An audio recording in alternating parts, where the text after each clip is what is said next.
ফলাফল বেরিয়েছে এই মোহনপুর এলাকা থেকে 13 নম্বর এবং 14 নম্বর কনস্টিটিউয়েন্সির যে ফলাফল, সেই ফলাফলের নিরিখে আপনার যে এত বছরের 35 বছরের একটা অভিজ্ঞতা, সেটাকে আপনি কীভাবে মানে ব্যক্ত করবেন? জনগণের রায় সর্বশ্রেষ্ঠ, এখানে কারো কিছু বলার নেই। জনগণ যা রায় দেবে তাকে মাথা পেতে নেওয়া সবার দায়িত্ব কর্তব্য। যেহেতু আমরা ভারতবর্ষ গণতান্ত্রিক দেশ, গণতান্ত্রিক পদ্ধতিতে ভোট হয় এবং এটা প্রতি 5 বছর পর পর উৎসব হয়। আমরা যেমন দুর্গাবছর প্রতি বছর করি, গণতন্ত্রের উৎসবটা হলো ভোট। এই ভোট যা রায় দেয় তাকে আমরা যারা রাজনীতি করি তাদের মাথা পেতে নেওয়া উচিত। তো আমি ভোটের আগেই বলেছি, গত 7.5-8 বছরে ভারতীয় জনতা পার্টি রাজ্যে যে উন্নয়ন করেছে, রাস্তাঘাট বলুন, পানীয় জল বলুন, আবাসন বলুন বা অন্যান্য যা যা বলবেন,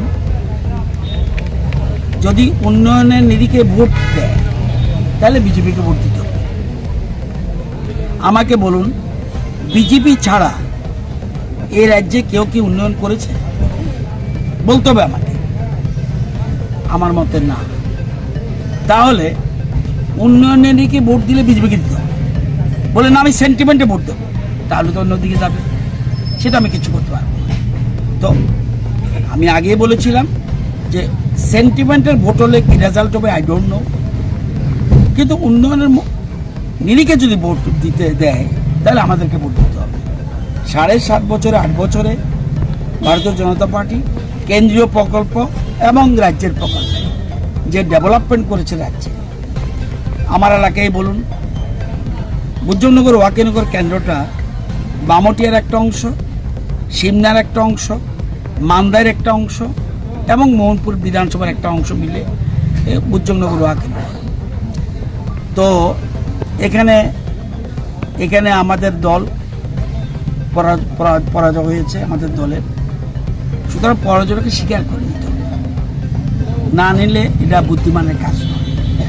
আমি তো ইগু হলেও হবে না, আমার ইগু থাকলেও হবে না, কিন্তু যারাই জিতেছে এবং জনগণের রায় দিয়ে সবাইকে, যারা হেরেছে যারা জিতে সবাইকে আমি ধন্যবাদ দিই যে ব্যাপক সন্ত্রাস, ব্যাপক ছোটোখাটো ঘটনা হয়েছে ভোটের, কিন্তু ব্যাপক সন্ত্রাস হয়নি। এবং নির্বাচনের পরেও যেন আমরা সবাই মিলে একসাথে থাকতে পারি।